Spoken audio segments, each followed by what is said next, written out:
Hey robot makers, hope you're having a good day so far. So do you want to go beyond the basics of Python, MicroPython, CircuitPython and learn about object-oriented programming concepts like classes? Then this is the show for you. So let's dive straight in. My name's Kevin. Come with me as we build robots, bring them to life with code and have a whole load of fun along the way. Okay, let's get over to our keynotes. So yes, I've been on holiday. I'm back now. Lots of cool ideas and it's going to be such a cool month. I cannot wait to show you some of the things that are up and coming, but let's get into today's session. So this is all about Python, and you might have done quite a bit of Python programming yourself, put in a few scripts together and so on, and this is really aimed at people who want to go beyond that and start working with some quite advanced concepts in Python, object-oriented programming, and we'll go through quite a few of those things today. So many cool things to show you as well.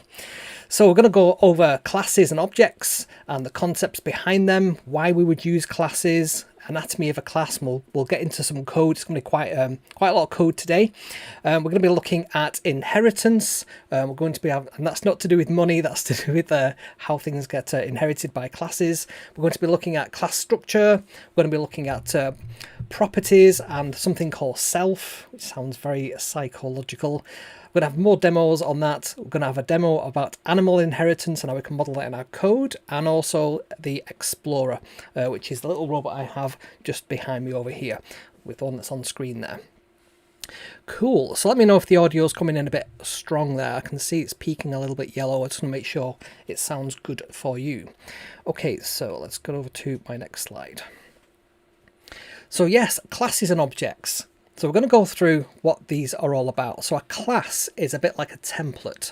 A class contains variables. They're called properties when we're working with object-oriented concepts, and functions which we've created before, and they're called methods when it comes to object-oriented programming.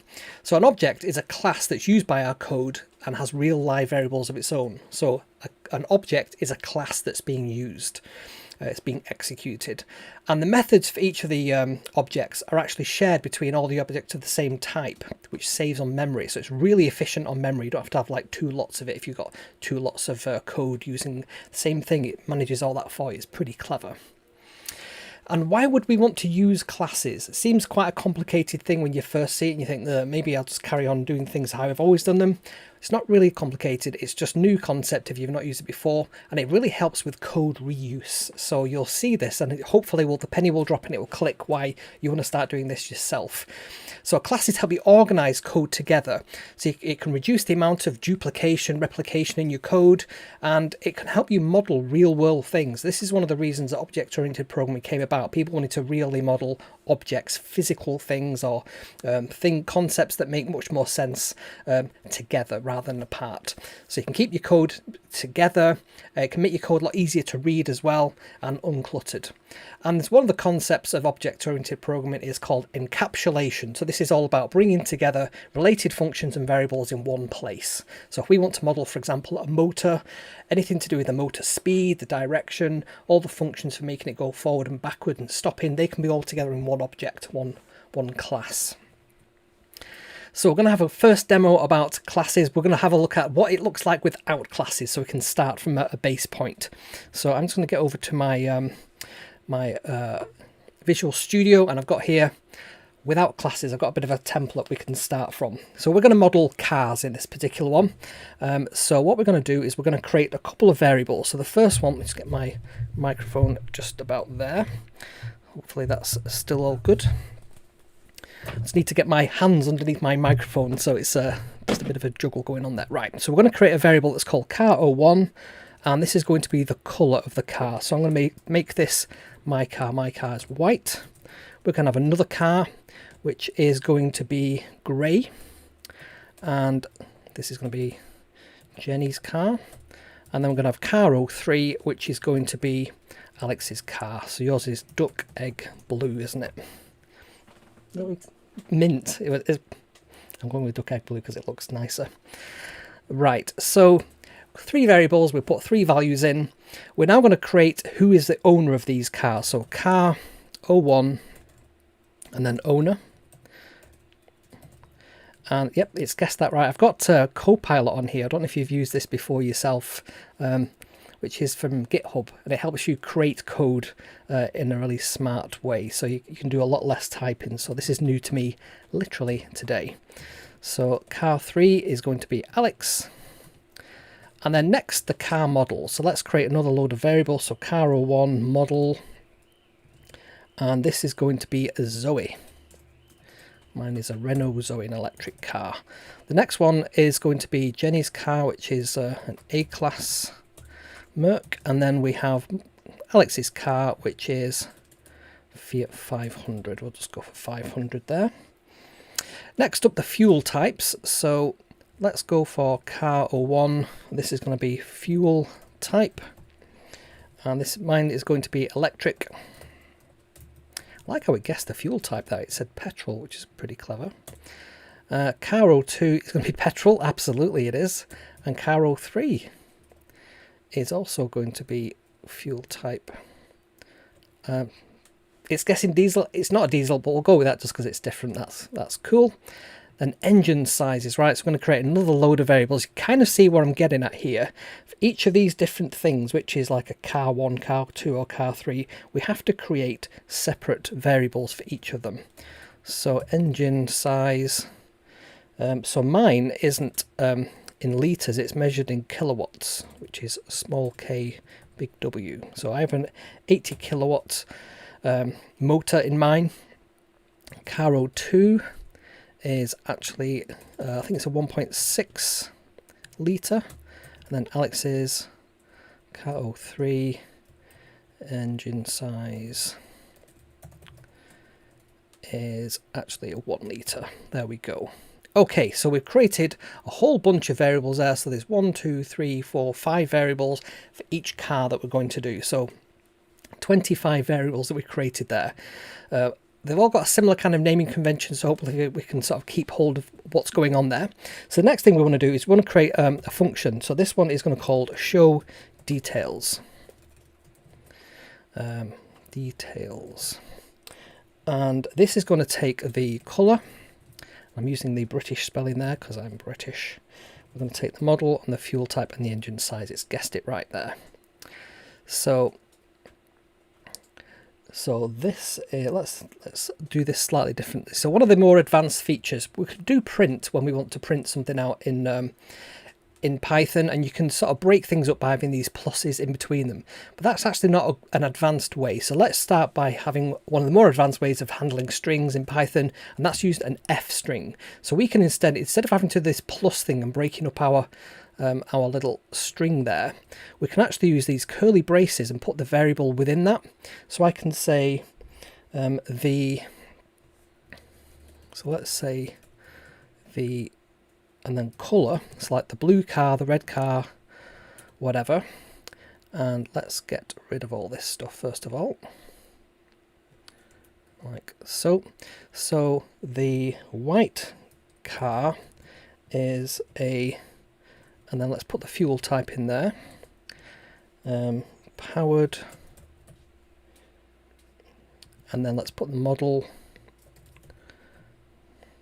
And then let's say, and is owned by, and then let's put the owner in brackets. Okay, so what's going to happen there is it's going to interpret this and basically replace these variables with the value that's in them within our string and print that out. So let's get rid of that there. Very impressed with Copilot though, it's creating a lot of our code for us. So that's the first one. It's not going to return anything, it's literally just going to print it out. The next one is beep the horn. So let's do beep horn.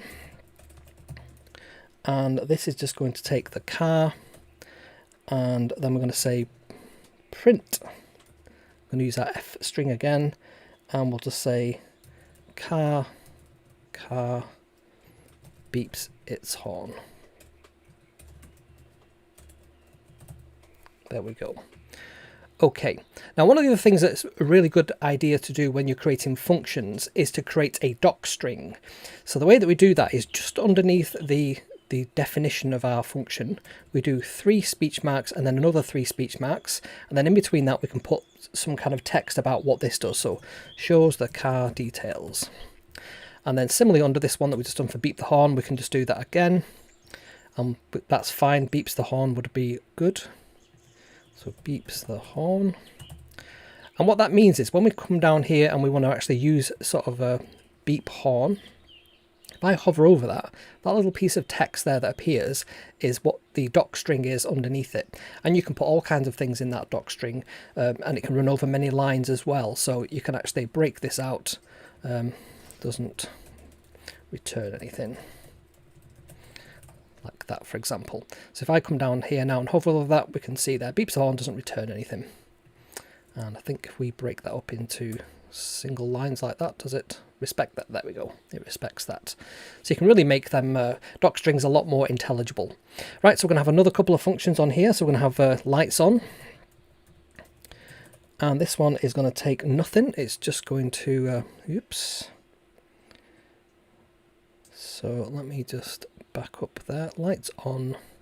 I think we do need to have the car that it's putting the lights on for, but let me see. I'm just going to say lights on. It's not going to have any variables. It's just going to be empty. And it's just going to return true. And similar with lights off. So let's just make that lights on. That's going to return false. So there we go. And then we're going to have another one which is just what the status of the lights is. So let's say def lights status, and then the car lights that we're going to pass in as a variable. And what it's going to do is it's going to say if car lights, the lights are on. This is cool, this. Else print the lights are off. I'm really liking Copilot. It's basically just writing the code for me here. Yep, that's good. Do that. So you just press tab to auto-complete there. So what I'm going to do is just put another doc string in that particular one. And that's going to say, shows the current status of the lights. Let's just shows the current state of the lights. There we go. Okay. So what I'm going to do now is I'm going to actually start using this code. So let's come down to the bottom here, and then let's say show car details. So this is a very kind of functional, procedural type program. So we're going to take car 1, the color owner model fuel type engine size, and we are basically going to run that and have it display. So let's just click run and see what happens there. Oops, sorry, I don't know what's happened there. Let's try that again.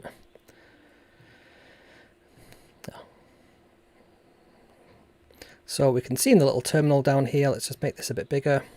It says, and let's just turn off that for a second. The white car is an electric powered, with a spelling mistake there, Zoe, and is owned by Kevin. So let's just change that powered by to correct that typo. Okay, so what we can do now is we can do the same for all three. So we'll do show details car 2, show details car 3. I'm loving the way it's auto filling this out. I'm just so not familiar with this. It's new to me too. There we go. Tab to complete and return. And then we're going to beep the horn for car 1. So let's do that. So beep horn, and then in brackets car 01. We're just passing in text, and then we're going to say car 01 lights, which is a new variable, equals false. We're going to make that false to begin with. And then we're going to say light status, like so, and then pass in car 1 lights.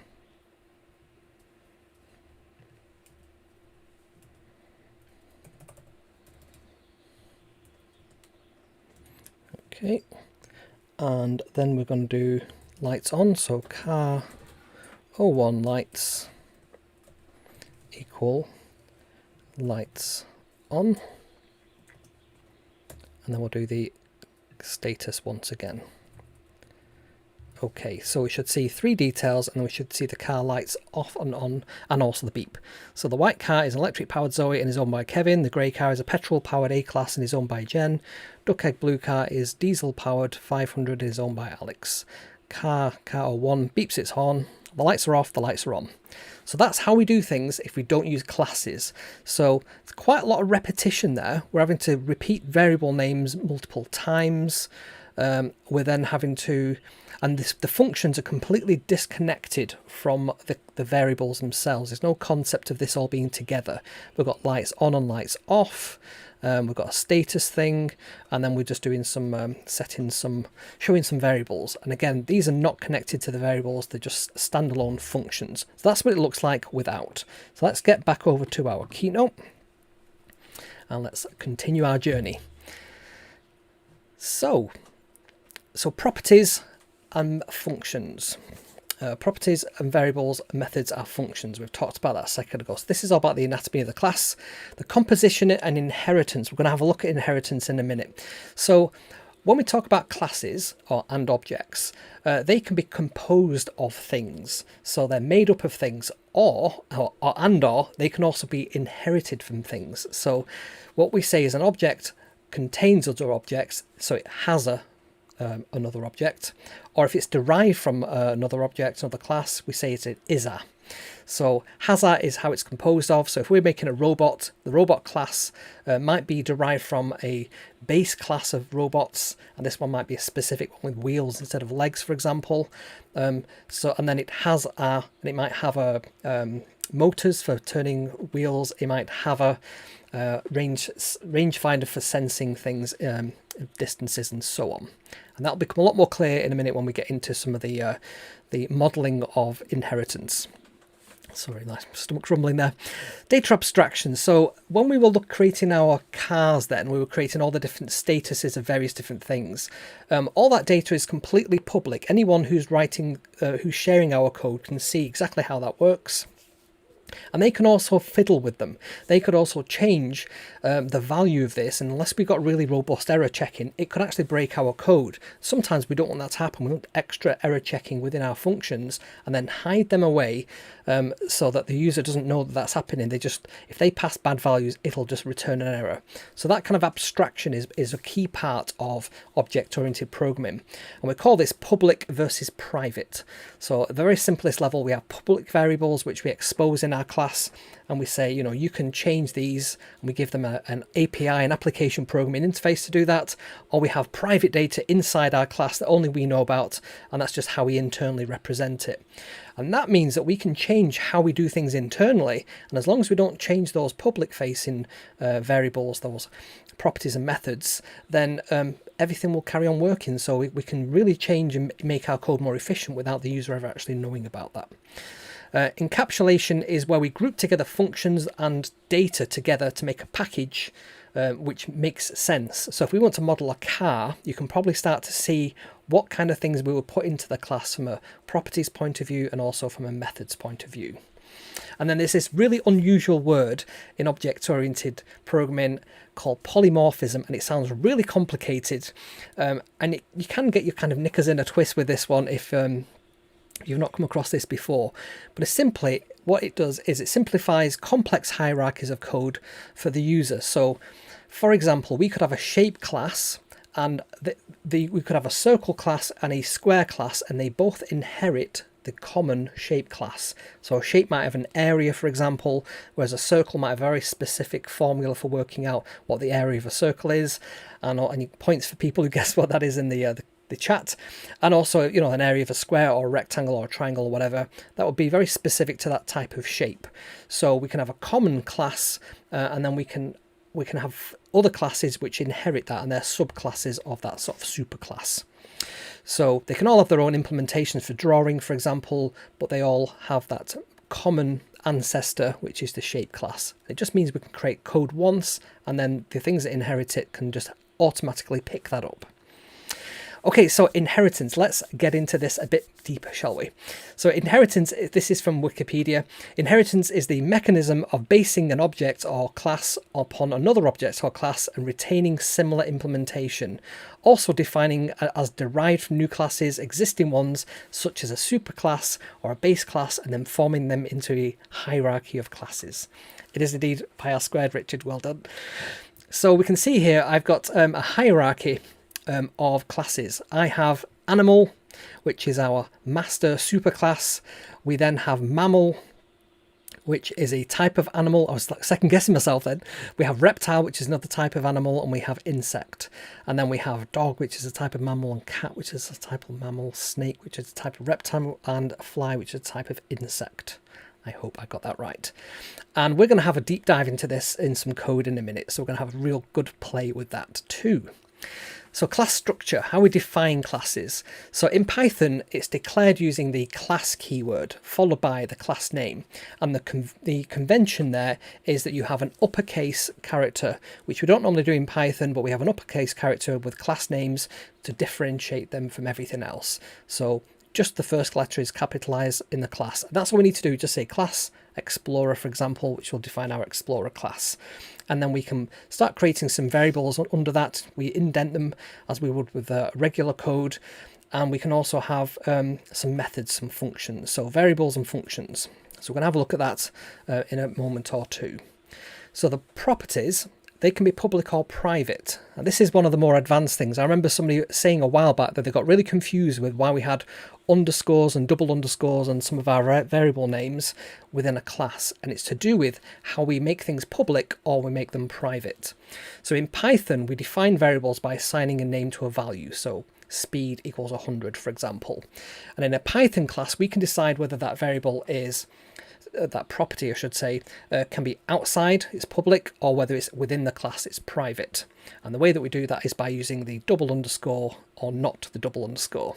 This is really useful when you're coding and using things like autocomplete or Copilot. And we can make our properties private using that single or double underscore in front of the property name. So the single underscore is a way just to give some kind of weak protection, and it's to do with namespaces. It's to do with when you're writing your code and how Python puts them in a dictionary and so on. Putting the underscore puts it into a different place within its in the sort of structures within Python. And the double underscore really does hide them away from users. So it's not a massively secure way of hiding your implementation, but this is the way that we do it. So private properties are protected from misuse by the end user. We'll have an example of that in a minute with the speed function. We'll put some extra code in there. Public properties expose data to the end user. So that's something that we definitely want to share, and we want them to let users do whatever they like with that. We're making that nice and public. So properties, getters and setters. This is a very common pattern in Python programming. So if we want to create a property is a function that behaves like a variable. And we can do some clever logic within the function that you can't normally do when you just have a variable. So for example, I could just have in my class a variable, a property called speed, and it's just a regular variable. And if somebody's using that class, they could see that speed variable and just assign it whatever they like. They could assign it characters, numbers, whatever they like. If we want to restrict what they do, we can use the property function, and we use that decorator, the @ symbol, above the function name. And then that means to Python that this is a special kind of function, and it will use that decorator to make the code have extra functionality. So we'll get into that. It's easier to demonstrate and show you what I mean by that. So in this example here, we've got the speed property. We could check if the value is -100 or between -100 and +100 before we set it. Otherwise, we can just say not within that range, and we can throw an error message. So you can just see some of the code peeping out there. So we've got two things. We have the getter and the setter. So by saying it's a property, we're saying that this function here is just going to return a value, and it's going to return the double underscore speed variable. Don't worry about what self means. We're going to come to that in a minute. So it's going to return the speed.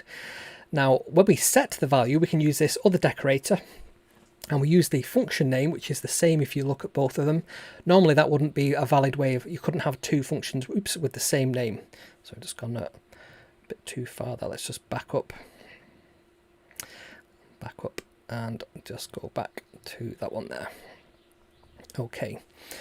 So yeah, normally we wouldn't have two functions with the same name, but when we have that decorator, it actually changes the name and it becomes a different thing. So a property is something where it just returns a value, and a setter means that we can set the value, so get and set.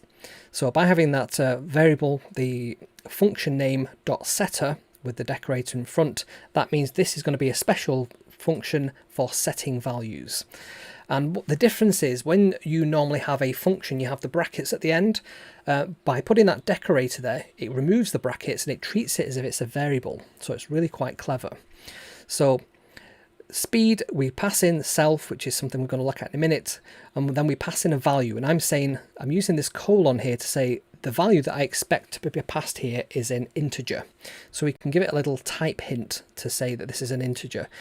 And if somebody types something that isn't an integer, it will actually throw an error in the code. So it's a way of protecting our code to make sure that it's actually the right type being passed through.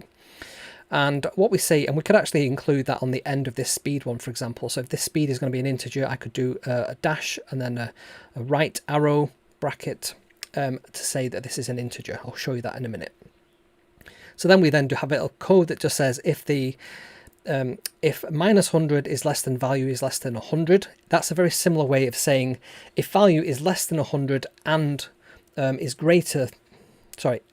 value is greater than minus 100 and less than 100, then continue. That's what that is a way of saying. That's another bit of advanced Python for you there.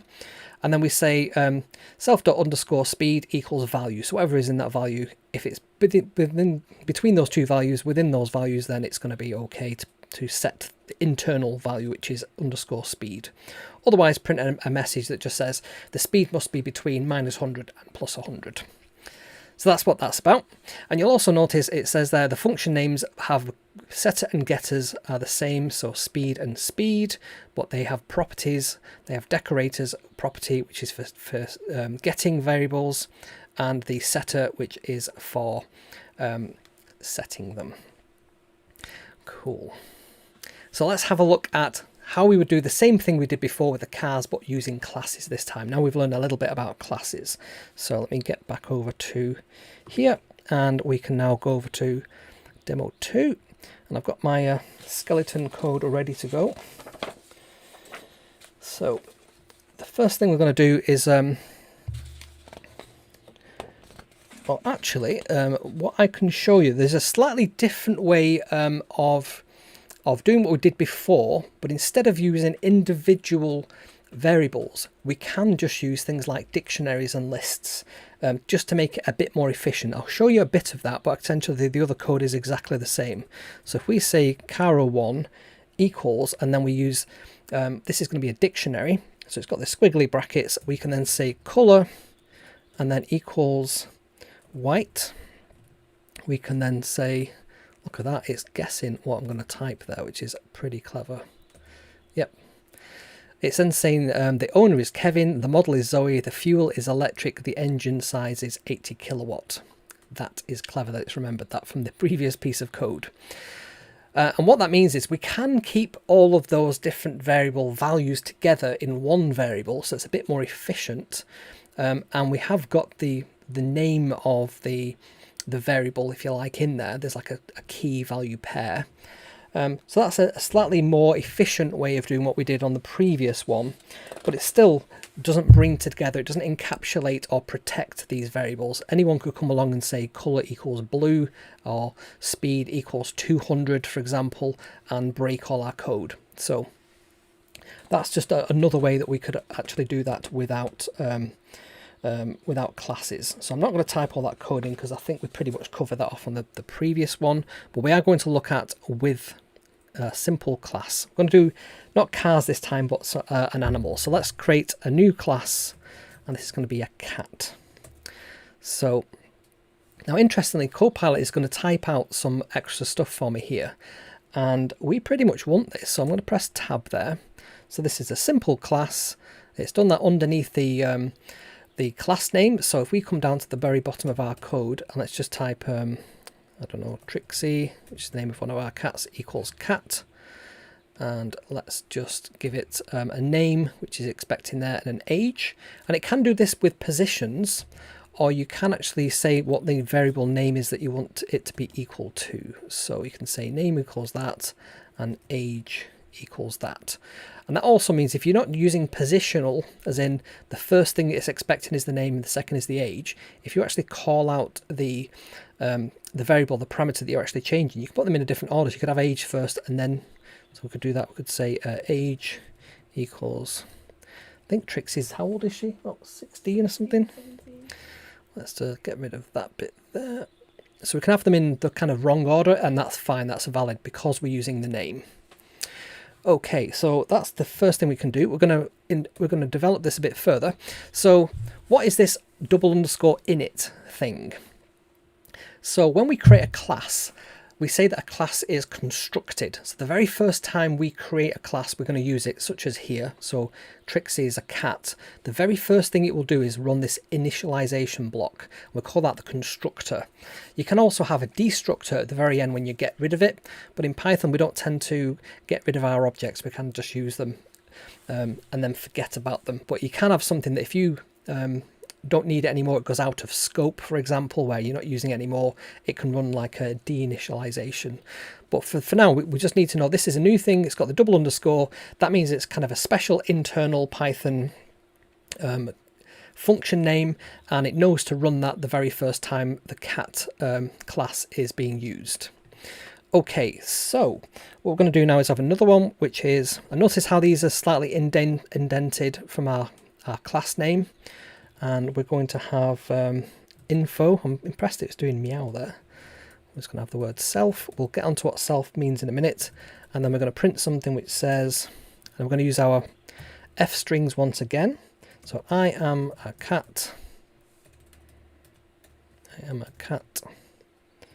My name is self.name. And look at that, it's even typing what I want it to type there. So if I just hide out the way a second, you can see that I am so many years old. Right. And then the last thing we're going to have is make sound. And print meow. There we go. Perfect.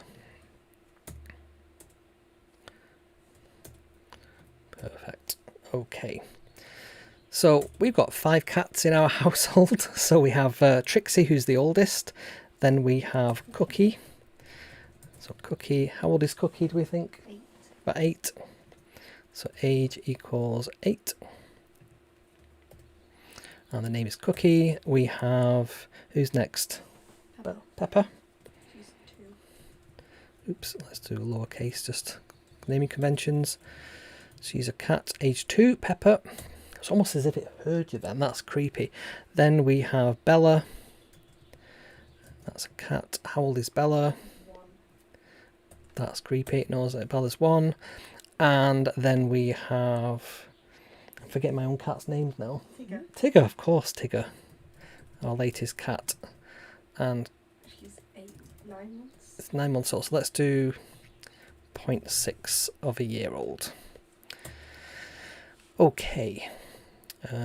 Actually, what I'll do just to be consistent, I'm going to make all these floating point numbers. So if you put a point after it, it knows it's then a floating point number. Otherwise, it'll treat it as an integer. I want them all to be the same. Right, so if I now say cat Trixie.info, and I then do cookie.info, let's just run that code. So I'm a cat, my name is Trixie, and I'm 16 years old. I'm a cat, and my name is Cookie, and I'm 8 years old. So you can see there, we've defined our classes. Our class is simply just this small piece of code here. It's got 2 variables, 2 properties, and it's got 2 methods, 2 functions, if you like, within it. Now this self variable, which we saw being used throughout here, means whatever this particular instance is, so you can see Trixie is the first instance that we've got, the value of the name, which is going to be Trixie, is going to be different from the second instance of this class. So that Python understands which cat we're referring to, which class we're referring to, we have this thing called self, and it means the one that you are. So that's what that self means. It means refer to yourself and whatever is stored within those variables. So that's that. Oh, and we can also make Tigger's a very noisy cat. So let's make sound like so. So if we do that and press return, you can see it says meow. So the other thing, we could also make the name actually. We could say Let's do an f string again. Let's put in there self.name says meow. Like that says meow, not say meow. There we go. Ticker says meow. There we go. So you can see there hey Helen, meow. So you can see there we can use these nice f strings to embed. It reads a lot more like English. The other way to do this is by having sort of percentage variables, and then you have to at the end of the thing you have to say what those variables was, and it's just horrible. This is a much more understandable way. It's just those brackets. The first time you see them, think, what's that? What does that actually mean? So this is a real class. We've defined our class, we've defined an initialization, a constructor, we've set some internal properties, and then we've got some functions. And then down here, when we've actually started playing with this, so let's have a look at another thing. If I go to trixie.name, I want to show you, if I type n for that, you can see there, it's got this little symbol here, and it says name, and it's any. Any is because we haven't actually defined what that is. It doesn't know what, if that should be a string, an integer, a floating point number. It doesn't know what it will be. It can be anything because we haven't defined up here what that is. If I actually come to the very top of the class here before the constructor and I say name equals and then do that, and then I do age, oops, and I do equals 0.0, for example, I've given them some default values. And if I come down here now and I go back to name, I start typing it in again now, you can see now it now knows that that should be a string because we've defined further up that that's going to be a string type. But you can actually still pass it any value. So we can put whatever we like there, but you could put like a number. And if we run that, let's see what actually happens. It's gonna run fine. It doesn't care that you've assigned that number. It's not treating that in any way because we haven't got any protection around that. We've just simply set it as being trixie.name. So there we go. But I think that's everything I need to cover off on that particular one. Yes, because we're going to get into some more in a second. So let's get back to our keynote. And let's carry on.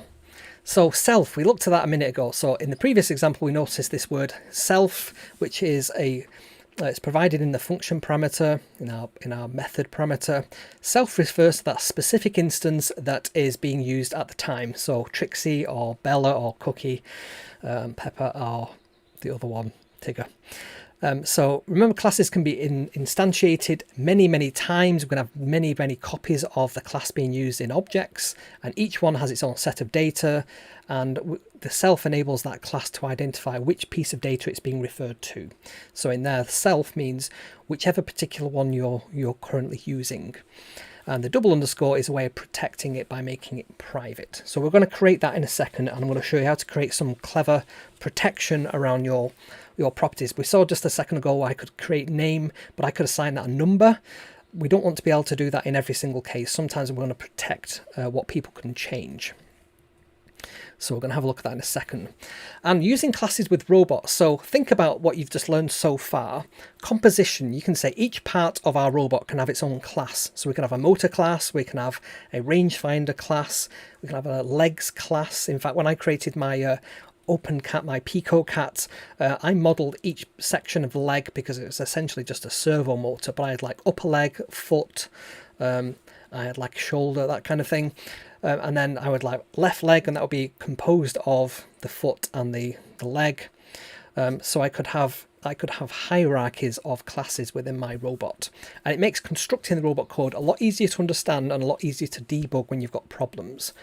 And the abstraction, it hides the implementation, making the code a lot more portable and easier to use on other robots. So I could write some code here in Python, and I can actually lift that and put that into MicroPython, as long as the actual end piece of code that does the turning of the motor is just tweaked for that particular implementation. But everything else, all the other logic, will work just fine.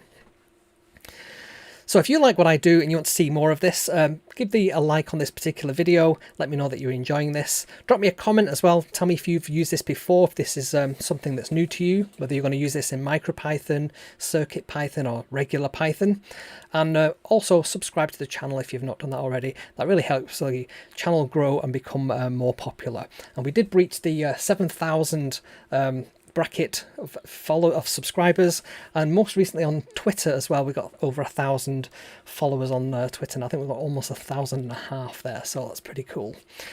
I do go live every single Sunday at 7 o'clock GMT, so if you want to join live and join in the conversation after the demonstrations, then you can do that too. Right, let's get over to our animal classes. This is pretty cool. So let me get back over to Visual Studio, and let me find the next piece, which is, should we go for the car one or for the animals one? I think we'll go for the car one first. Right, it said animals, we'll go for car first. Right, so what we want to do is we want to create a new class, which is car. We're going to create some variables which are for properties. I can't type. So we're going to create color. Let's do owner first. Let's do __ owner. And we're going to say no one to begin with, because no one actually owns a car to begin with. The color is going to be, yeah, black's fine. Then we're going to have model unknown. We're going to have fuel type. Diesel's fine to begin with. What else do we have? Engine size. And we also had the light status. Remember, we created an extra variable after we'd done all that for the lights status. Lights status. Set that to false to begin with, the lights are off. And we've got model there as well. Right, so then the first thing we need to do is create that initialization thing. And what I'm also going to do on this one, no, we're not going to do it on this one. I'll do it slightly later on. Right, so we're going to do self first of all, because we need to make this initialize the current one. Now, I could just do this and just say owner, color, fuel type, model, and engine size. And what that means is when you create a new class, a new object of this class, you have to provide all of those things. Now, sometimes you might not want to be, you might not want to have to create all these things, or have them ready when you create the class. You might want to provide them slightly afterwards. So what we can do is make them optional. So the way that we do that is we say equals none, and we can do that after each of these. Just say each of these can be optional. So model equals none, and then engine size equals none. Okay, and then what we can then do is we can then just have our create our new car docstring,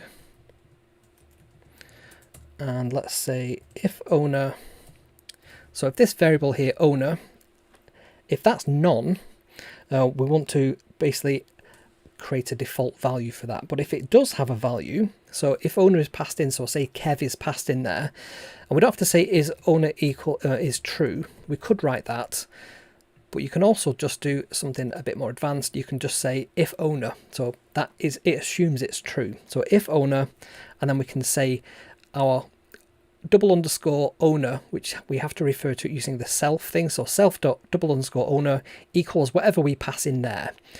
And then otherwise, we can say it's no one, for example. We could do that. I'm not doing that because I've already actually set those up here, so that's fine. So we don't need to have an else statement each of these. So we can basically just do this for all of these. So fuel type, I'm just waiting for that to guess everything for me. Model if engine size, and is there one more? Engine size, model, fuel type, color. Oh no, that's all good. Right. Now we're going to do something new. Now we're going to create a property using that decorator function. So we say at property, and then we say the name of the thing that we want to be the property. So in this case, we want it to be owner. We need self in there because anything that's inside a class needs to have self as the first variable, so that it has that link back to which particular, it's actually a memory address. That's what it's actually providing there. And it does this kind of behind the scenes, and it basically just says this is the block of memory that's got all the variables in for this particular class. So that's really what self is doing. It's like a pointer to some memory. And what we're really doing with this one, this is going to be a getter. So what we need to have on there is just those three things, and then to say gets the value gets the owner of the car. Perfect. So returns self.double_owner. So whatever is in that variable up there. Now the other cool thing with Visual Studio is it will tell you if your variables are being used or not, so that you can actually make your code more efficient. So we can see there double_color isn't used anywhere in our code yet. Same for all the rest of them, whereas owner is actually being used because we've used it here. So that's a really cool way of seeing whether your variables are actually being used and whether you can actually get rid of that code or not. So the next thing we need to do is a setter. It's already guessing there. This is Copilot guessing for what code we need to have. So def owner. And I don't like to use the actual name there. I like to use value instead. I think it makes it more understandable for me. So sets the owner of the car, and self.double_owner equals value. So whatever we pass in there. Now we could make some extra piece of logic in here that says like, so say my brother Stephen, so if value equals Stephen, something like that, then print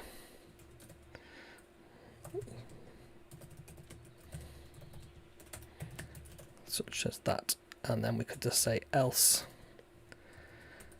like that. We need double equals because it's comparison. And instead of saying equals, we could also say in, which is another cool thing you can do in Python. You can basically just pass it a list of things. So we could have Stephen, John, I don't know, Bill, Shirley, oh, Jane and Alex, there we go. All those people can't own cars, apparently, according to this now. So if it's in there, you can't own the car, and it'll basically just break out at that point. If it's not within that list, then it'll basically set that value. So this is a way that we can introduce protection and more advanced logic, but treat it as a variable. So let's just see what we mean by that down here. So if I create a new car down here, so my very first car was a Tigra, and let's make that a car.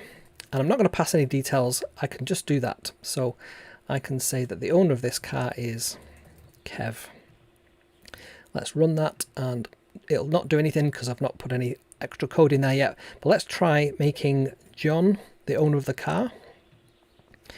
You cannot own this car. So we've got some extra protection in there. And look, owner doesn't have brackets, even though that's a function, because it's treating it as a property. And that's what that decorator at the top there does. It means that we don't need to put brackets around that and pass in like the variable like John. We can just assign it as if it was just a regular variable. That's one of the really cool things about classes. So let's just get rid of that. And let's have a see if there's anything else I need to do. So really, the next part of the code would basically be me replicating properties and setters for each of those internal variables I've got there: color, fuel type, model, engine size, and light status. So that would be quite a boring thing for me to type out for you. I'm just looking at time as well. But what we can do is we can have some other functions in there, such as that show details. So we could just create that one at the very bottom there. Let's just do that. So def show details.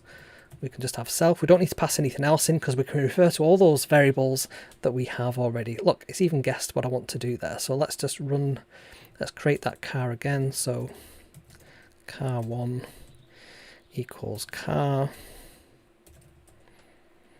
Oh, that'll do. And then let's just do car1.show details. Like so. Let's run that. So car is not defined. Car1 we need there. So the red car is an electric powered Tesla and is owned by Stephen, apparently. That's cool. So if you're wondering how it's completing all this code and writing it for me, this thing down here is called Copilot. So there's a new functionality that you can hook into. If I go to the marketplace there and search for GitHub Copilot, it's like an AI paired programmer. So there's an AI working in the background trying to guess what it thinks the next line of code you're going to write is, and it suggests that, and all you need to do is press tab to auto-complete it. So this is currently in beta, and I don't think it's widely available, but you can sign up for it, and mine was clearly accepted quite recently. So you just go to GitHub Copilot, Google that, you'll find on GitHub how to sign up your interest for that. And today it just popped up and said that it's working, so I've now got Copilot working, which is pretty cool. Okay, so let me just see if there's anything else I wanted to cover off on there. I don't think so.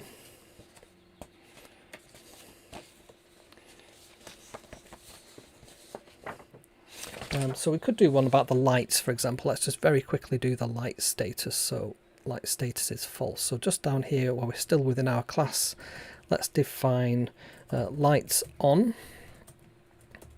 And we'll say, yep, turn the lights on. Self light status equals true. And let's also do lights off. And then whatever it also suggests there. And then we could do that one, which is light status. Okay, so if we go down to car details and we say car1.lights on, like so, and then let's do car1.light status. So lights are on. If we then turn them off, car1.lights off, and then do light status again, we can see the lights are on, the lights are off. It works the way you'd expect it to. But they're related to car1. So all them variables, all those functions and parameters, they're all in that one class, which is called car. Awesome. And if we can also go over to our Explorer of code down here, and if we click on this outline, you can actually see there the car class and all the different properties that are available to you. And also all the different functions that are available to you. If we click on one of them, I think we can also hover over perhaps, get some of the doc strings if we provided them. So yes, it's good to comment in your code. Right, I want to go back over to the keynote. So we talked about animal classes. Yes, I want to go through that, but before I do that, I also want to show you something really cool. So let me go back over to here. Let me go into classes.md. Right. So there's a really cool function in Visual Studio and GitHub that's called Mermaid, and it's a way of creating documents, but diagrams, but using code to create the diagram. So on here, I've got the fence block, which is these. You have 3 backticks and then the word mermaid, and that tells it this piece of code is now going to be some mermaid, and this is a markdown file, so .md. We tell it's a class diagram and that the direction is left to right. And then we're going to create a load of classes: animal, mammal, reptile, dog, cat, snake, insect, and fly. And then we're going to tell it that animal is derived from mammal. Mammal is derived from animal. Reptile is derived from animal. Dog is derived from mammal. And it will work out the tree structure of this. Now I click over here on this little preview. You'll see there that this... I'll just move out the way there. You can see there it's created this diagram for us, and GitHub also understands this and will create the exact same diagram within your code. So because this is markdown, I can create some text. If I do heading 1 and just call this class hierarchy, I cannot spell.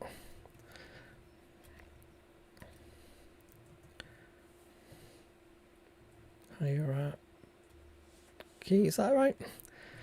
And then I can just say this is a self-generated diagram, like so. And then we've got the diagram beneath it there, which is just in this code block. And this is just using regular markdown, but mixed in with it, we've got some Mermaid, which is this diagramming thing. You can do all kinds of things with Mermaid. It's very cool. It's something you should probably look into. Cool. So what I'm going to do now is we're going to go over to our animals demo. So I've created these already so that we don't need to go and create loads and loads of things. So the very first thing we're going to look at is our animal class. So let me just find that, animals.py. So again, this is an advanced Python thing. We're going to look at abstract properties and abstract base classes. So ABC is our abstract base class, and we can bring in from that things like abstract properties and abstract methods. And what we mean by abstract, when we create something that's in our class, we call that a concrete method or a concrete property. And if you're creating the structure of a class, so say you're like authoring a template, Come back there. Say you're authoring a kind of template class that you want everything else to follow. You can define what you want to be in there without actually defining how that should work. And that's what an abstract class is. It's kind of like you're creating the skeleton for a class without actually providing any details. And because we're defining it as an abstract base class, anything that's then inherited from that has to provide that, otherwise there'll be a compilation error. So what I'm doing in here is I'm saying that we're going to have an abstract base class that's called animal, and we're defining the animal class to be inherited by other classes. Every single class that's derived from this has to have a name, and we've provided the getter and the setter for the name. And we've also got the number of legs that the animal has. And I'm using pass there basically just to say, these are not the droids you're looking for. Move along. Don't worry about what's going on there. And we've got these decorators that say abstract property. And they mean you have to provide this, but this particular instance doesn't have anything in it. It's just got the placeholder there. So we've got legs. We've got birth type, like is it a live birth or an egg? Blood type, is it hot or cold-blooded? What classification is it? So is it an animal? Is it a genus and all that kind of thing? Does it come from domains and so on? And we then say if name is provided, then set the name to name. If it's not provided, then set it to no name. And then we've got a show thing, a bit like our show details earlier on, and we can use this. This is a bit more advanced Python. If we want to draw 40 stars in a row, we can basically just say the string star times that by 40. So do that thing 40 times. It just gives a nice sort of underline. And then we say, using our f string, name is self.name, number of legs is self.legs, and so on. So every class that inherits this will have this function automatically built in. So that is our animals class. So now we're going to have a mammal class. Notice we don't use the ABC, so we can actually take that out there. I can tell because these are all in lowercase, sort of faded out and not being used. So I can actually get rid of that. And I'm saying from animal, which is that one we've just created a second ago here, import animal, which is the class that we want to use, our base class. So the class mammal inherits from animal. So everything that animal had, mammal also has, and it has some extra things too. So when we create our constructor, such as this one here, we're passing a name in optionally. We're also using super, and super means call the initialization, the constructor of the class, the base class. If we don't include that, it won't do that automatically, and we won't get any of those values passed in properly, constructed properly. So then the properties that we have to have, because they were defined in the abstract base class, legs, we can say return 4. So mammals in this case have got 4 legs. I don't know if all mammals have got 4 legs, humans don't, but in here I've just overridden that. Blood type warm, I think all mammals have warm blood. They all have live births. The classification is mammal, and if we show that, we basically just pass it up to the super, whatever is in the one above it, show that thing there. So that's mammal. We then got cats and dogs, so let's choose cats. So that's going to import from mammals. So again, this is the hierarchy in place here. We don't need to import animals because mammals already imports animals. Excuse me. So then we say class is cat, and cat inherits from mammal. We can then say what breed of cat. So this is the thing I'm enhancing in cats. So what kind of cat breed have we got? We've got our constructor there, so we're passing in optionally name and optionally breed as well if we want to pass that in when we create it. We're doing the super.init, so whatever is in the mammal class, we want to run that as well.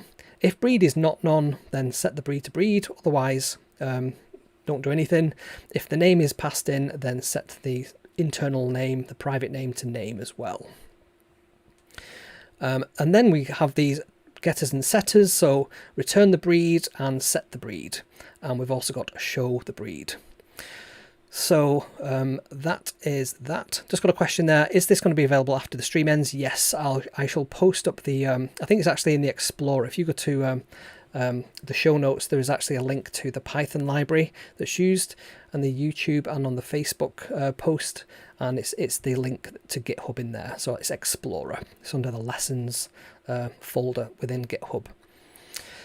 So yes, that's that. So let's actually create some animals. So in my animal demo, I'm going to import cats, dogs, snakes, and fly. These are all ones I've created, basically just the same what you've seen before.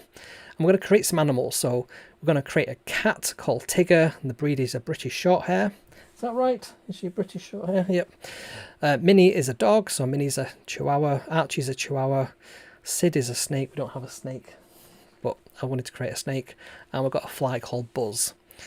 So we can also put them in a list. So Tigger, Minnie, Sid, and Archie and Buzz, which are these objects here. We can put them in a list, and then we can just do a loop through those. So for each animal in Animals Show. So let's run this and see what happens. So we've actually got quite a lot of things going on here. So name Tigger, number of legs 4, birth type live, zoological classification mammal, breed British Shorthair. It doesn't say it's a cat actually on there, which we should probably add in. Minnie is a Chihuahua, mammal, live, 4 legs. Sid has 0 legs because he's a snake. The birth type is egg, and the classification is a reptile. And we have another 4-legged animal, which is a Chihuahua, which is Archie. And then finally Buzz, which has got 6 legs because it's a fly. Birth is egg, and it's an insect. So you can see what happens when we run these various different things. When we say animal.show, it's going through each of these and saying whatever the cat.show function is, and it has to go find the cat library, it has to find the show. It says breed is self-breed, so if we have a cat, it will show the breed, which the other ones don't do. So see there, British Shorthair is on cats. But Sid the snake doesn't have a breed. We hadn't included that in that particular type of that particular class. So we can make our classes more and more refined and more specific the further down the hierarchy we go. But they all inherit everything from the previous one. And we can see that when we're looking through here. So cat has got breed, it's got a name, and it's got a show function. If we go to dogs, we can see dogs have a weight that's different than the rest of them. Dogs can wag the tail as well. So if we go back to our animals demo, we can make one of our dogs. So we could say if animal dot breed equals Chihuahua, then we can say wag. Is it wag? Let's try that. No, it doesn't have the thing called breed. So what do we call that in dogs?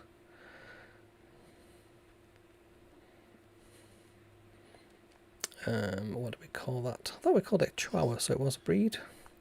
Oh, snake has no object breed. Yeah, there we go. So that's the problem that it's having there. So that breaks my code there. So that's something to think about there. We can have all kinds of different things depending on what the type is. Now, yeah, we can actually look at types as well. So if I go into the interactive Python editor here, and Python 3, and I import cats. I think I need to be in the correct folder, which is actually lessons and then animals. Yep, so if I now run Python 3, I can then do it from cats, import cat, like so. I can then say Trixie equals cat, like so. And then if I do dir cat, I can see all the different things within that class. So I can see the breed, the birth type, all that kind of good stuff. And I can also say type. So what type of thing is Trixie? And it will say it's of type class of cat. So we could use we can use type to define and to check for things as well. Cool. So I think that's all the code there I wanted to show you for animals and mammals. Just checking through if there's anything else that was cool that I wanted to look at. So yeah, abstract base classes, concrete classes. That's something to look into if you've not looked at those before. And it's a way of sort of defining your classes and what you want this thing to do. And kind of creating like a skeleton for that. There is another technique that's called protocols, which that's called duck typing. So if something looks like a duck, sounds like a duck, then it probably is a duck. That's what they mean by that. Whereas when we do inheritance, we're actually saying it inherits the values. And protocols basically just says it has to have these variables and these functions for it to adhere to a particular protocol, but it doesn't actually inherit the class. It just has to have those. Okay, so let me get back to my keynote. I think we are nearly done on there now. So yeah, if you want to join me on Discord, you can head over to action.smarsfan.com/join-discord, and you can join our Discord server and continue the conversation at a deeper level. And finally, we'll have a look at the Explora code. So the robot I have that's called Explora, which is sat over there. So the yellow and the white robot there are both Explora robots. They use the Explora hat from Pimoroni, and they're a robot I've been working on for quite some time. And recently, let me just find in my my browser here, I wrote an article for Tom's Hardware about how to create your own 3D printed robot, and that's the Explora robot. So part one is basically how you print out. So you scroll down there, got all the bits and pieces you need, such as the Explora hat, all the different tools you need, and it's got step-by-step how to create that and how long these things take to print and so on. But basically you can print your own robot and join along. So that's part one, and part two is going to be the code that brings this to life. So that's what this show is basically about today. And if I get back over to Visual Studio, I can give you a bit of a sneaky peek of what the code looks like there.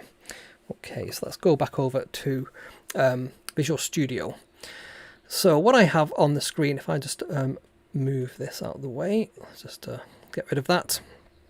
So the first thing I'm doing is I'm importing Explora hat, which is the Pimoroni Python library for using their Explora hat. I'm then defining my own class for my robot, and my robot only needs a couple of variables. So I didn't have a name, so you can name your robot, and just having a speed. So we've got an overall, how fast should the motors be turning, if just as a default speed, because we use that throughout the code. We've then got an initialization function, and it just says the name is Explora, and the Explora hat equals Explora. I don't think I actually use that, given that that is, I think that needs to be self dot to actually work properly. That's probably why it's in grey like that. There we go. And then I've defined some properties, the getters and setters. So we've got one for speed, and that's where I took that example from before, which was if the speed is between -100 and 100, then we can set the internal private value. Otherwise, we can raise an error, if you like, and say the speed must be an integer between -100 and 100. We then allow the user to set or get the robot's name. And then we've got some movement functions. So if we want to move the robot forward, we can pass in a speed, which needs to be an integer. So the colon says this is what type, it's a type hint, should be an integer, but it can also be optional. We can just use that internal speed value that we've got further up the code. So it moves the robot forward, and we use the stop function, which is further down, to stop the robot rolling forward. So if the speed is none, then the speed becomes equal to self.double_speed, that value we defaulted to, and then self.Explora hat motor 1 forwards, and Explora hat motor 2 backwards. And that's because the motors are actually facing in opposite directions, and therefore the direction that they're turning in is kind of the opposite to make them go in the same direction. So that's why one's forward and one's backwards. To make the robot go backwards, it's basically the reverse of that, so backwards and forwards. To turn left, they both go forwards. To turn right, they both go backwards. And to stop it, we basically just pass in stop, and that passes in motor1.stop. I think that probably just needs to have that at the end too. Okay, I need to test this code out before we run this. And then finally, the ping is for the rangefinder. Now, I'm actually not going to do it like this. I'm going to create a new class for the rangefinder because I've actually created that previously. And all the internal workings of how that work, we don't need to worry about in our Explora hat code. We can basically just say ping and it will return the distance. So we can just do dot distance and we can figure out what that is in front of us. and it will figure out how to do all the measurements and the speed of sound halved and all that kind of stuff. That could be in a separate rangefinder class. So I'll create that as a separate piece of code. Look, I've started to do that there, but I've actually not finished that yet. So that's kind of where I'm up to with that code. I just wanted to give you a sneaky peek of that. Okay, so let me just have a look back on the keynote, because I think that's pretty much everything I wanted to cover off today. Yes, it is. So the other things I wanted to cover off while we're all together is this book I bought, which is by Rachel. I'm going to try that name, Ignotovsky. Ignotovsky. And this is a fantastic book. I'm not sponsored at all. I just love the artwork in this book, and I thought I wanted to sort of show this off on YouTube. So it's a history of computers, and the artwork in here is absolutely amazing. Just take a look at some of the artwork in there. I don't want to sort of show the entire book. I think you need to go and buy your own copy of that. But if you work in a school, work in a library, or you just love computers as much as I do and you want to have your own copy of this, then seek that out. It's The History of Computer, and it's by Rachel Ignotovsky. And I'm probably butchering her name there. I just wanted to show that because it's so nice. The other couple of things I wanted to show you as well before we get into the Q&A is a couple of things. So we talked about the Tom's Hardware article. So I'm now writing articles for Tom's Hardware. Very detailed articles as well. They are in there. And also, I was recently interviewed by Magpie magazine for the Magpie magazine. So here we are. So on page 86, it's where they normally have the interviews. There I am, interviewed. There's my cat Tigger up there. And you can see we've also got me speaking to Evan Upton at the Raspberry Pi exhibit launch. And we've also got just over here, this thing which is just behind me over here, which is the Clustered Pi. So really, really honoured to be in the magazine. Hopefully that'll raise the profile and get me known by a couple more people. So if you want to get that copy, you can buy that from Magpie. You go to magpie.raspberrypi.com. You can either buy it, subscribe to the magazine. If you subscribe, you actually get a Raspberry Pi Zero, and I believe they do actually honour that. Even though the supply is really short, you do get a Raspberry Pi Zero if you subscribe to the magazine. So if you want to get yourself a Raspberry Pi Zero, that's the way to do it. You can actually download the PDF for free as well. So if you click on that, you can just say, just take me to the free PDF, and it'll download it completely for free. And then you can read all about all the cool Raspberry Pi stuff. They're very generous with that. And the idea is, if you can afford to pay for it, pay for it. If you can't, then you can have it anyway. And they have all the back issues as well, all the way back to the very first one. I always try and get myself in the magazine every single month. On a Monday, they tweet out Magpie Monday on Twitter, and if you created something to do with the Raspberry Pi that week, you can tweet back to them, retweet back to them, reply back to them even, with whatever it is. So for example, here's the little mechanism robot that I developed earlier, and if I take a picture of that, talk about what it is, often they include that in the reader's page at the very back of the magazine. So I just wanted to say that I'm in that magazine, Tom's Hardware, and basically you'll start seeing me all over the show as well. So I also do the introduction videos on Pim Roney's website, so you'll find there too.